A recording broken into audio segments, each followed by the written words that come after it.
Okay, so first up, so in case you were not aware, we run an annual reproducible research competition. The buggy is on the go. They got to get back to practice. So our reproducible research competition, we taken submissions for individuals, and the key thing is you have to be able to provide all of your code, use data that's publicly available, and then we have both student track, open track. And so the first batch of finalists that we're going to have here right now are our student track finalists for the serve-based player metrics in tennis, represented by Aiwen Lee and Amrita Balajee. And they also had a teammate, Audrey Kuan, who not able to make it today. Fortunately, I do want to mention, thanks to our sponsors, each of the finalists that are here, in addition to whatever the competition prize amounts that you're going to get announced later at today, they did get $500 travel awards to be able to attend and help support their travel to the event in person.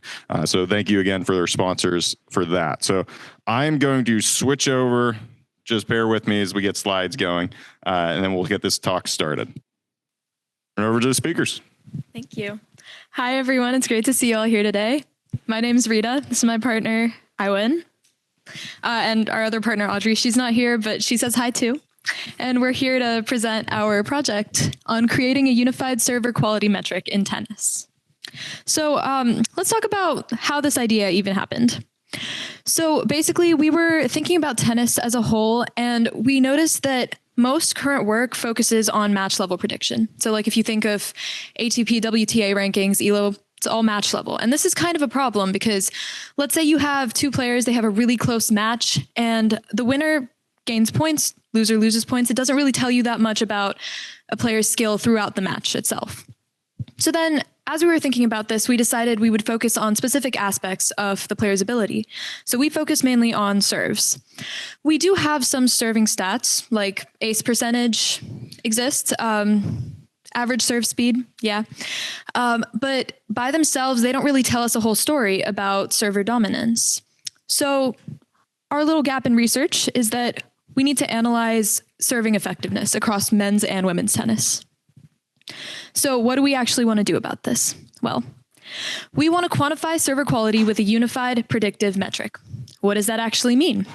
Essentially, we want to take all of the isolated things that make a good server and wrap it up into one unified predictive metric about this. So how we're going to do it is we're going to fit a generalized linear mixed model to predict point results. And we're going to use the coefficients from that to define a single interpretable score that should truly capture serve performance. Great. So like every stats project, we have some data. Our data comes from Jeff Sackman's point-by-point Grand Slam data sets. We looked at mainly Wimbledon and the US Open. We looked at the years 2018 to 2019 and then 21 to 24. You'll notice that 2020 is gone. That was COVID year. So we excluded it. We separated our data by male and female, and then we filtered out any missing values and players with less than 20 serves. Great. So what we actually did is we cleaned and featurized data first. Then we predicted point level outcomes with the mixed model. Then we used the model coefficients to create a server metric. And then we used that server metric, we tested it on out of sample data, and then we benchmarked it against current metrics. All still good? Great. So let's start with step one. Our features. Our first one's average serve speed. That one's pretty self-explanatory. Then we have the standard deviation of our serve speed. So just the variation of how fast our players are serving. We have modal serve location, which you can think about it as just where the player is serving most on the other side of the court. We have serve location entropy, which is the variation in where this player is serving. And you can kind of think about it as the unpredictability of our server.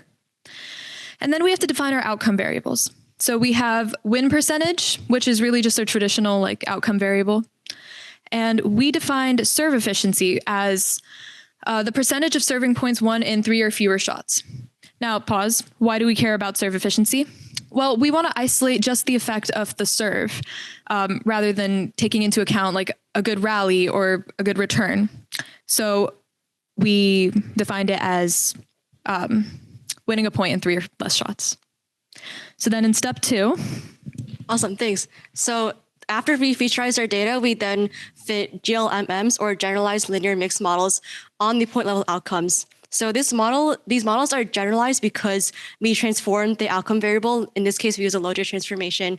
It's linear because we do embed the traditional linear regression model inside of it. So we take a linear combination of the features that Rita described in the previous slide. And then it's a mixed model because we also add a random intercept that's normally distributed. And this accounts for how much each server overperforms or underperforms from what the fixed effects predict in the model. After we fit the GLMMs, we then use the estimated coefficients to compute each server's metric. So this combines both the fixed effects, which is, again, a linear combination of the features from the data using the estimated coefficients.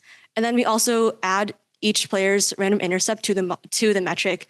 So this means that the metric accounts for both how much the model predicts that they'll perform, as well as any unexplained effects that aren't in the data that we currently have. And we have separate metrics for first and second serves because players will probably hit serves differently if they're doing a first versus second serve. So then if we combine these two metrics using weighted average, we then have a combined metric to encapsulate overall server quality. And the weights here are just based on the number of serves that each player hits for first and second serves. So for instance, if a player tends to hit more first serves than second serves, then the metric using the first serves would be weighted more heavily in the combined metric. All right, after we compute each server's metric, we then want to test it to see how well it performs in actually encapsulating server's skill. So to do this, we fit separate OLS models, so ordinate least squares regression models, where the X variables are the metrics. So either the server metric that we computed or weighted ELO as a benchmark to see how well our metric compares to that. ELO is it's a unified metric that accounts for general player skill. It's based on match level outcomes, whereas the server metric accounts for just the server skill. And then the outcome variables, the Y variables in the testing models are either server efficiency or win percentage. And from each testing model, we record the RMSE, which is, it indicates how accurate the metrics predicts the outcome variable. And we also record the correlations and p-values. So this it indicates how strong the linear relationships between the predictors and the outcomes are. So this is an example of the results we have for one set of data we analyzed, which is the Wimbledon males tournament. We see that the SQS, which stands for the server metric that we created, server quality score, it performs better for predicting server efficiency in all 3 cases because there's a lower RMSE and higher correlation, lower p-values. But then for win percentage, weighted ELO still performs better for predicting that, which makes sense because ELO is a more holistic player rating, which would translate better to overall point win percentage. So that was just from one tournament. But if you look across all the tournaments that we analyzed, again, for server efficiency, the metric that we create performs better in 3 out of the 4 data sets. Even in the 4th one, though, Wimbledon females, the metric we create, it performs very closely to weighted ELO. Like weighted ELO is this much better. So overall, the metric we create does capture serve-specific effects better than other metrics such as ELO-based ones. But then for win percentage, again, weighted ELO performs better for predicting this, which makes sense because these are both the weighted ELO and the outcome variable are more like holistic player. They reflect holistic player skills, not just serves. So what does this mean for tennis analytics in general? Well, we had these 2 types of metrics. One is the server-based metric that we computed, and another is weighted ELO. The server metric is better for predicting serve-specific outcomes, while ELO-based metrics are better for overall point outcomes. And this means that for analytics, these 2 types of metrics can be used like complementary to each other. It's really useful for things like decomposing player skill to see where whether outcomes come from more from the serve or from other rally-based factors that are not encapsulated by just the serve. So I'll hand it off to Rita to give some closing remarks. Yeah. Okay. So let's just summarize real quick. So what we did is we built a server metric that isolates just the serve's contribution to point outcome. So whether or not a server is winning a point. We found that it outperforms weighted ELO on serve efficiency prediction, and that it should be used to complement the ELO-based metrics. So then our research has a couple of applications in sports. We can use it for coaching, scouting, analytics, broadcasting, you name it. Of course, we have some limitations, but there's just a lot of avenues for future work here as well. We can expand our research to other court surfaces, clay and indoors specifically. We can focus more on other aspects of player skill, like returns and rallies. And we can sort of expand this metric itself by incorporating more expansive data. So we could incorporate point importance, some biomechanics or tracking data, that kind of thing. So yeah, thank you so much for listening, being here. We'll take any questions. Time for one question. All right, right in the front, and a tough one. This is really excellent work. I'm curious, in your mixed effects model, did you include an interaction with the surface type? Because presumably things like serve speed or even location could vary a lot with where the point's being played. We didn't explicitly include an interaction because we ran separate models for different courts. So we had like models for Wimbledon and then separately for US Open. It's kind of the same thing as having an indicator for like surface though. But yes, we did separate those two analyses.